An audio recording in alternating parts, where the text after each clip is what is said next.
In this video, I will show you the settings where you can disable comments on multiple posts in WordPress.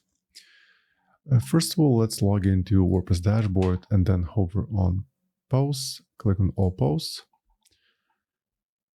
In my case, I have about 7 posts in total.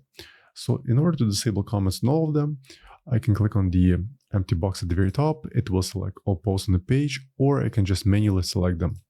Let me just select about 6 of them. And then where it says bulk actions, click on the drop down, then select edit and apply. Then under comments, currently it says no change. Once again, let's click on it and then select do not allow and then update. Moving forward, the comments are now disabled on the 6 posts. In fact, let me just go back to the site and refresh it. As you can notice, the comment section is no longer available. And on posts which already have existing comments, it will just say that comments are closed.